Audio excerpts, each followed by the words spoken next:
dia! Hoje iremos falar sobre um tema muito relevante na nossa cultura. Então, artes nos diferentes meios culturais. Por que falarmos disso?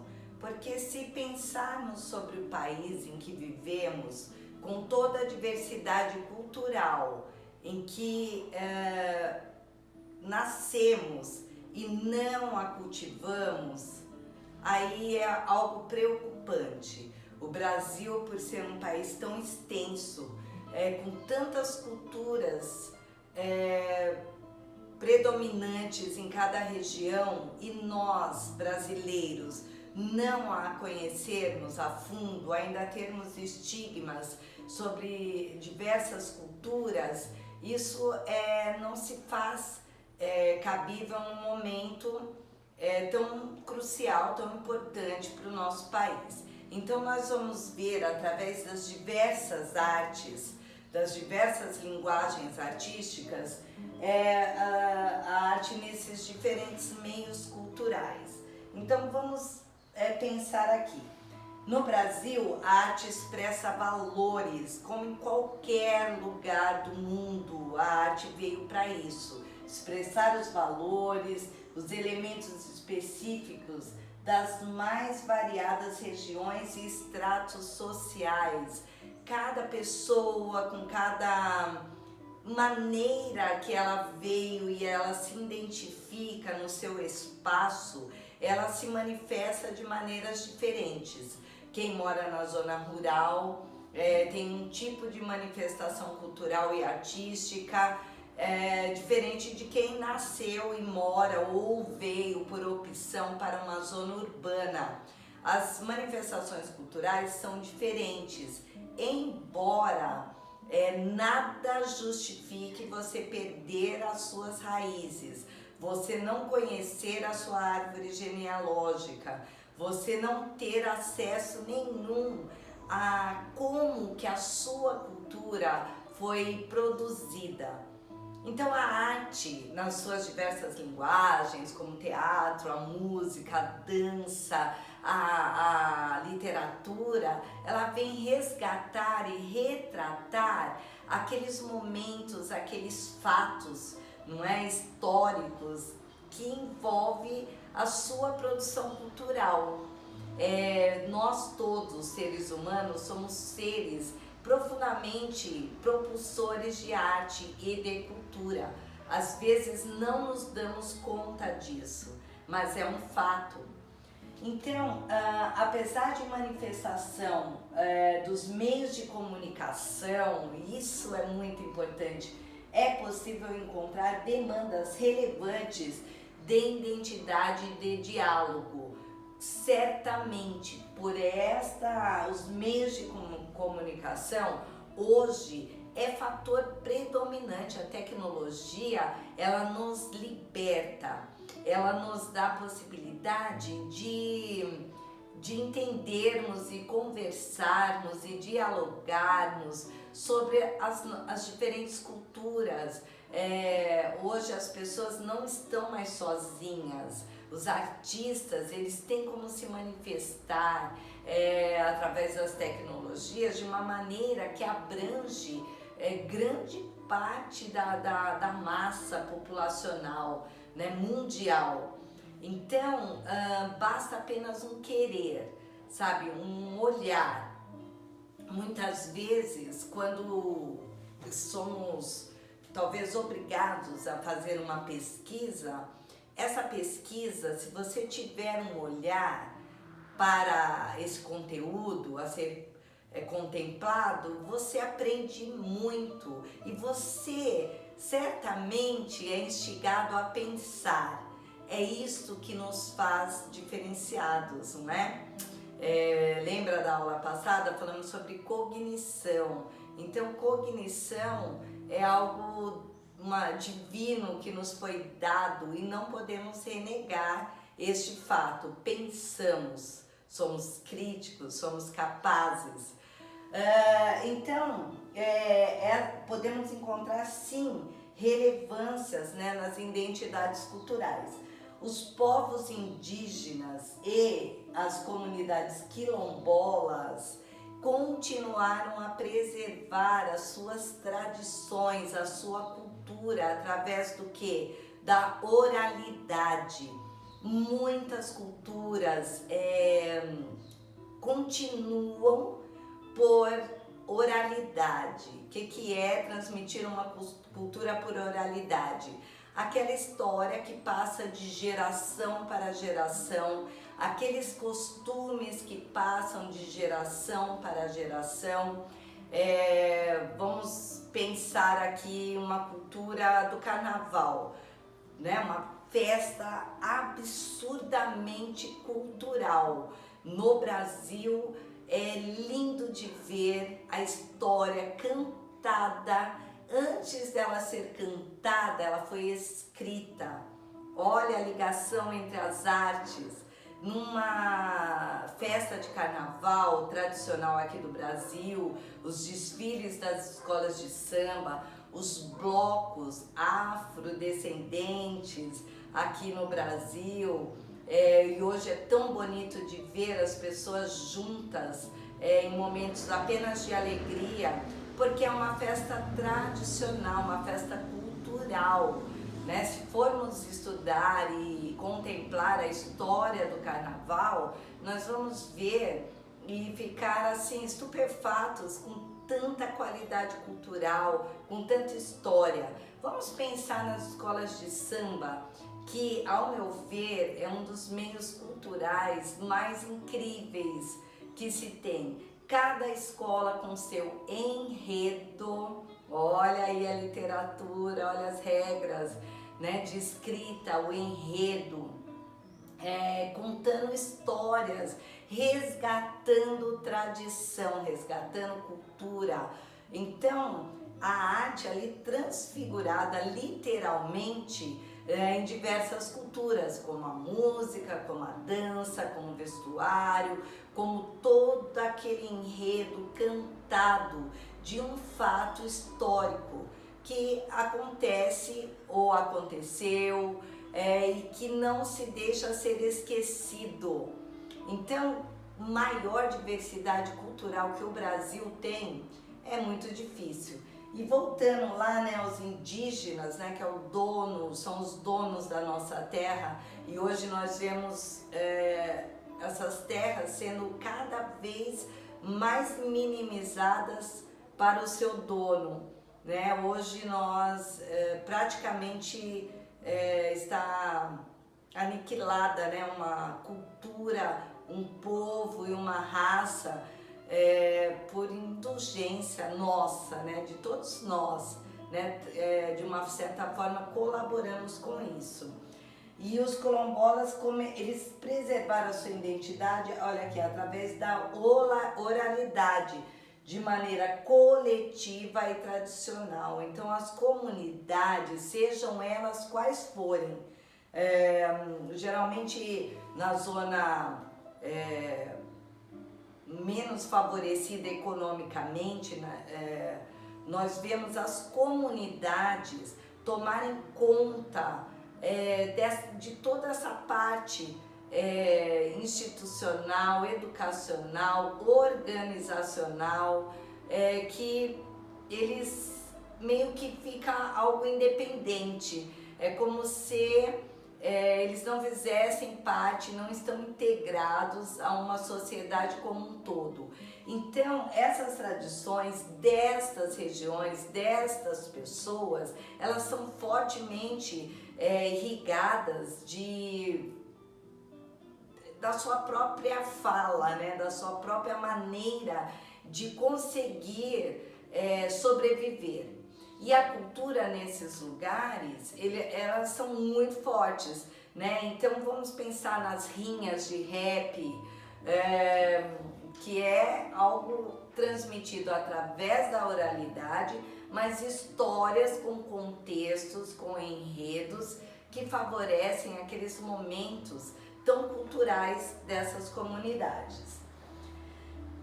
Nenhuma das sociedades indígenas brasileiras possuem sistemas de escrita conhecidos, né? Mas aí nós temos uma coisa muito interessante que chama-se a transmissão. Dizem que cada motivo geométrico de cada cestaria produzida por as diversas tribos indígenas, elas são códigos e eles entendem esses códigos.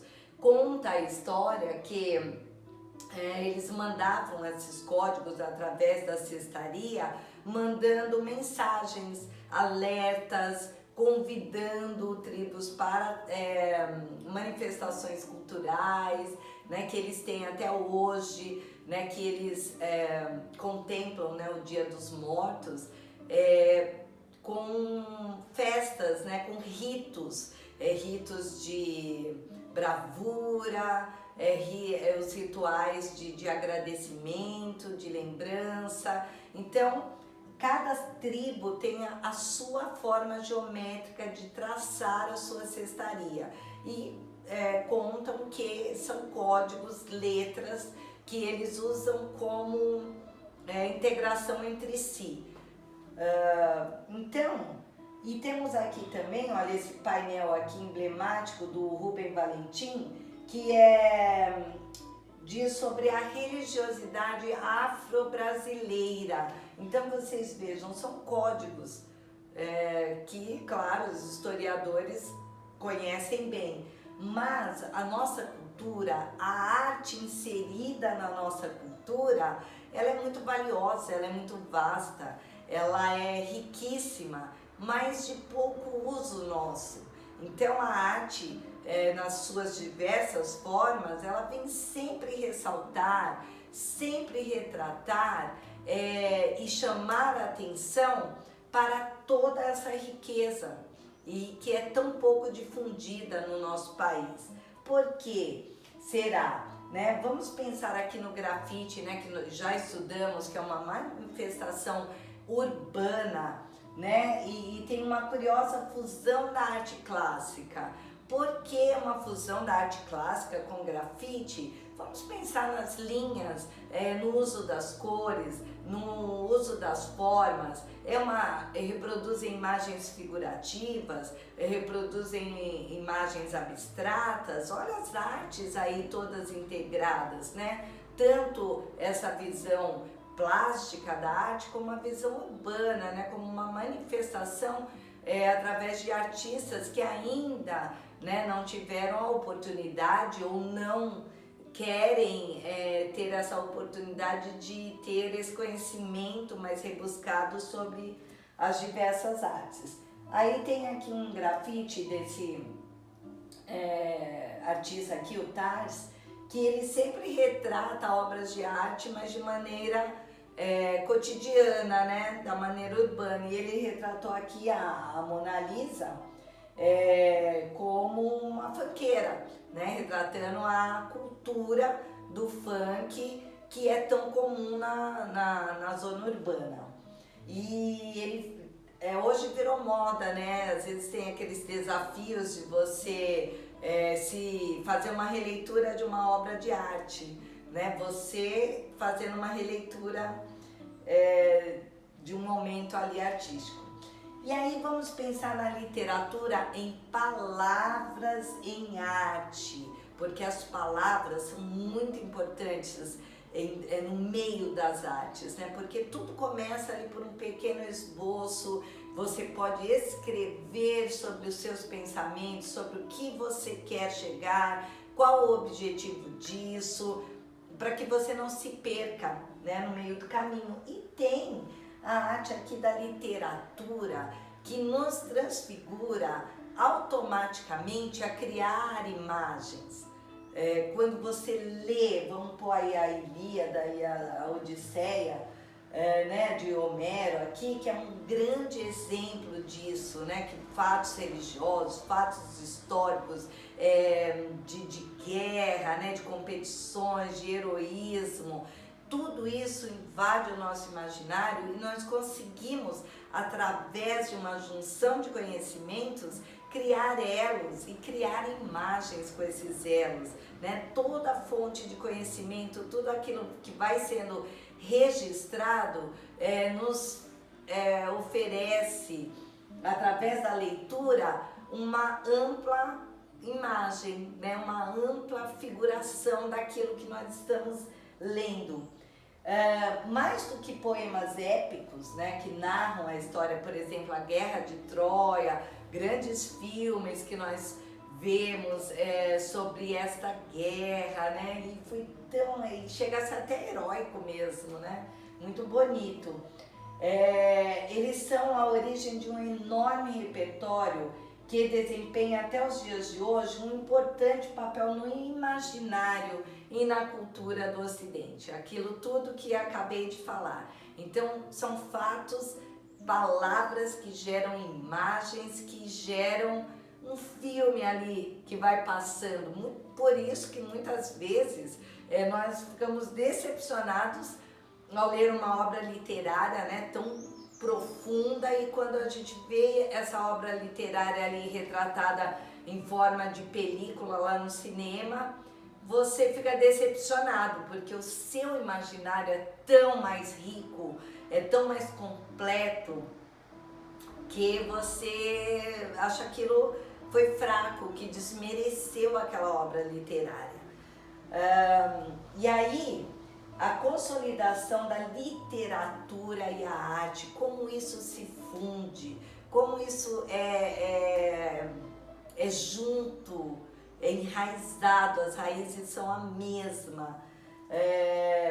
Aqui, olha, vamos pensar aqui, ó, peguei livros da nossa literatura, algo que é muito fácil de qualquer um de nós ter lido, que é o Guarani, que retrata toda esta história desse indígena que se apaixona, tem toda uma história de amor, tem a história de preservação, tem a história da sua cultura, quer dizer, realmente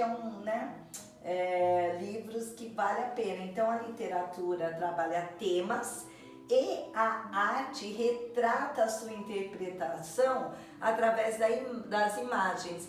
Então vamos pensar, não vamos nem pensar no nosso imaginário, vamos pensar aqui. Todas essas capas, eu coloquei poucas porque não daria espaço, mas pensa que todo artista que fez, que pensou, idealizou a capa desses livros em suas diversas edições, ele colocou o seu imaginário através da arte nessas capas. Então, mais uma das profissões aí da arte, que às vezes a gente não se dá conta. Quantas vezes se compra um livro pela capa? Por quê? Porque a arte, ela te chama, ela te hipnotiza ali. E quando você vê um livro, uma capa muito bem feita, que te instiga a pensar sobre aquele tema, aí você acaba comprando e mais às vezes o primeiro impulso foi a capa. Aí você lê aquele prefácio ali, eu vou experimentar essa leitura, né? Então, temos isso aqui. Trouxe também outro livro brasileiro muito interessante, que foi também muitas vezes filmado, né, que é o Macunaíma. Mas observem, né, este amor, né, entre o sol e a lua, né, esse amor impossível no qual no seu encontro nasceu Macunaíma, né, um ser aí meio estranho, né?